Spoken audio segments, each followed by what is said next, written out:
Ipinunto ni Senate President Alan Cayetano na hindi tungkol sa laban ng Soto Cayetano, Gatchalian Cayetano at maging Malacanang Senate ang kinakaharap nila ngayon sa Senado dahil ang at stake raw rito ay ang kinabukasan ng Pilipinas. Sabi nila ekonomiya yung issue, ayaw naman nila mag-usap tungkol sa ekonomiya.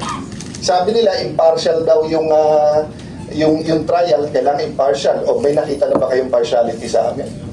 Matapos nito ay napatanong na lang si Cayetano kung meron ba daw issue sa kanyang reputasyon bilang may ilan ding nagsasabi na nangangagat daw siya ng amo. Is there anything in my reputation? Sabi nila, yan si Alan nangangagat ng amo niya. O unang-una, hindi ko amo si Vice President Sara. Pangalawa, kaibigan ko siya pero hindi namin parating nagkakasundo sa politika. So wala naman pala silang angal sa impartiality ko.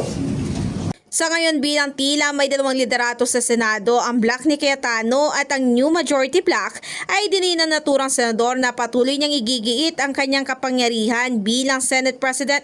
Samantala bilang merong nakatakdang flood control hearing sa Lunes, ang New Majority Black ay sinabi ni Cayetano na hayaan lang niya ito sa pagkasa pero hindi raw nila ito kikilalanin.